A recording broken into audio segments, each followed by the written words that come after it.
Welcome back, tribe. It's time to go back to the main farmhouse. It feels like eons ago, and I really need to update this map picture, but never mind. Anywho, so if you remember from when we first introduced you to this place, this was the state of the outside of the farmhouse. And she's in a bad state. She looked quite nice when we came and looked around, to be honest, but we did know that there was a sheer volume of work to be done, mainly with that roof, but also with the walls.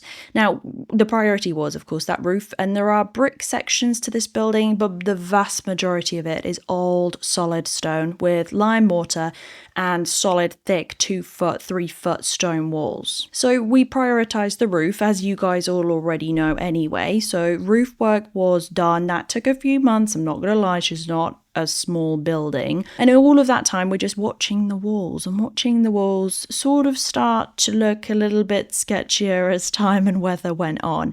We knew we needed to repoint this if we took the paint off the walls, but we first needed to know what was underneath the paintwork. So we did this target section, which you've all watched before, and that drew some conclusions over the gravity of the situation. If you remember from paint autopsy time, this is our test patch. On the far right hand side, that's the before. That's the top layer of paint that's gone a bit manky and flaking off everywhere. The left hand side is the Doff paint removal. That's the superheated one that heats to 150 degrees and basically melts stuff out the way. Then in the center is the torque section. That's what's taken us through all of the bitumen layer and the nasty awful bits and pieces, and has left us with the original stone. So we left it over winter. The whole winter happened, and it got battered by snow and ice and rain because we knew we wouldn't have time last year to remove all of the paint and then repoint the entire building, which we absolutely knew was going to need to happen. I'm kind of like foreshadowing here, but we did need to take that paint off. So we left it for that winter. Here it is in the depths of the snowstorms, and you can see she needs some assistance. We had to get that paint off, and we knew that using those two tools that we'd looked at earlier in tandem, it would work, but we also knew we could get a much faster result on this absolutely freaking solid stone. It's not sandstone, guys. She's solid from sandblasting. So enter Sky Blasting Services, and these two, honestly, I can't rate them enough. Genuinely, they're not the first shot blasters we spoke to, but they'll definitely be repeat ones that'll come around often. And so we begin this process of unraveling the layers that sit on top of this, in my opinion, beautiful old stone building. And yes, she's been bodged over the years with lots of different bits and pieces, and we'll uncover those as we go around. But this was such an iconic moment for us because we'd been waiting for this for literally a year. So this all happened, and you're watching this video right now. This is March of 2025, and we're going to go through and show you the entire buildings removal. But it wasn't just shot blasting. So whilst these guys were blasting the building, Dan was with the Doff machine. So we have used one of the machines from the paint autopsy because he's going around doing any sensitive sections, anything that's brick, because the bricks that were used in this building are not supposed to be exposed to the elements. Anywho, Dan was on the Doff machine. He was doing anything delicate. So he was doing around windows, around doors. He was also doing sills. When he's actually using this steam machine, you can't see anything. And if you don't believe me, case in point here, you can just see through to the paint that's coming off of the window area there. But realistically, when he's at work, you can't see anything. These guys were doing anything that was solid stone to try and get through those layers in one pass. And actually, they did. They did go through these layers in one pass. You can see the stunningness of what's behind. In my opinion, this is stunning. I mean, I don't really mind what anyone else thinks. So starting on this front elevation. Now for us, this is actually the east side. So they've just done the north gable, which was in fairly bad condition. And now they're doing the east side. Now this east side has multiple different sections. So it does take a couple of days to get through. And to be able to actually do the rest of this side, we needed to delve in a little bit deeper and do some prep work. So the prep work was around the windows on the start of the south elevations, which is what Dan's doing right now with the Doff.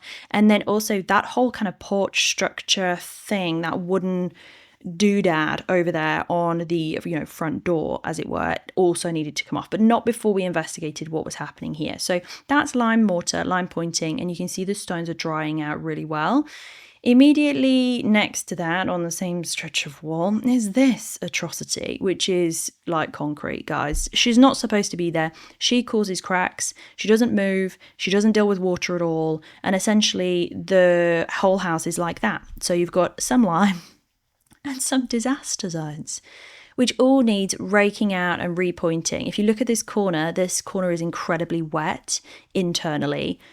I mean, what is happening? But look how beautiful those cornerstones look. They're stunning, but there's better finds to come. So I was losing my marbles over this, but just wait, because she's going to get better. First of all, how beautiful are the colours? It looked kind of very blue when the paintwork was coming off for the first time, but actually there's more orange tones running through the building than there is blue. So it's a real mixture of orange and blue, which totally scuppers my window plans for the future, I'm not going to lie. So then it was that doorway, and the doorway didn't want to give up. The doorway didn't want to give up, but she needed to, because we had to get behind there. We didn't know if there was paint behind there or not.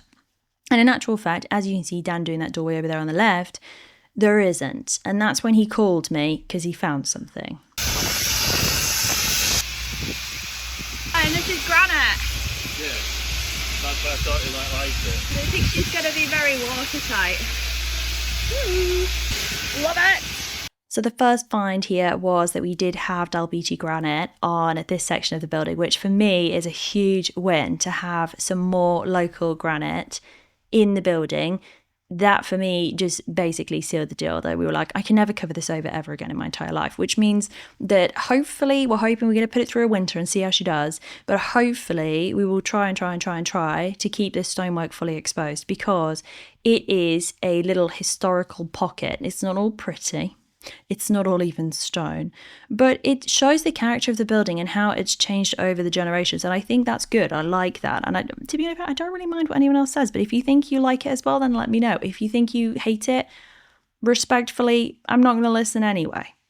No offense or anything. But then the windowsill. We have a total mixture here. We have concrete full surrounds, sandstone bases. Okay, we've got just concrete sills, just concrete bases as well.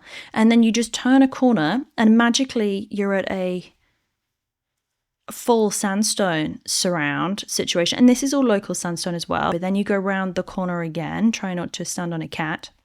And here you've got a full sandstone surround for the patio doors, win, and then a sandstone base sill, and then what will be concrete base sill, and then some concrete full surrounds. And then moving onwards again to the next section, you end up with no surrounds at all. But the Easter egg, the best one, is the oldest window in the property. Not that one. She's not great. This one. Look at her. She's so cute. She is just so cute. And you can see the devastation that we have, unfortunately, around the window frames. So we're definitely not window watertight anymore. We were for such a short amount of time. But then you can also see how soaking wet this gable wall is. And this gable wall actually continues to be a large problem for us. So since March to now, we're still working on making sure that this dries out. Part of the problem is that she's got so many holes in, so water ingress is happening. But we don't really get a lot of northward, the sort of north direction driving rain. So it's not all coming from the cracks there. Some of it is coming from somewhere else. And therefore, we also need to work out what is happening there to help her dry. This section of that, look at the cornerstones. I mean, look at it. This section of the house, I think, is adorable. Love it. Love. We'll always have problems with damp because half the building's underground. But, this area is the area that we've seen before. So really, we just needed a verdict from Dan over does he like it or not. You love it, Dan? Yeah. What do you think? Feel sorry for the bug at the 3-point there. This section is probably one of my favourites, not necessarily because of the window surrounds. I wish they just matched in some way. but literally none of them do. So we actually could do with some ideas about these window surrounds on this elevation, because none of them match, like literally none of them do. Some of them have got faux concrete surrounds, some of them have got actual concrete surrounds, some of them have got sandstone bases. How are we going to cope with that if everything's left exposed? Do we just leave it and have these really weird features that just don't match? Or are we thinking we paint all of the surrounds? Or are we thinking, replacing them realistically financially for us right now is just not an option? But I'd love to know your thoughts. So this is something where we want your comments on it. What are we doing with these mismatched surrounds? Please tell me, because I'm at a loss and I've been thinking about this for 4 months. Then we look at this gable. So this now is south. So we're looking at the building from the south, straight south. So south elevation gets obviously the most sun, but it also gets the most weather by quite a long stretch. And it's interesting because on this elevation, the west and south had by far the lowest amount of concrete. So there was less cement and concrete pointing and patching, and there was a lot more lime.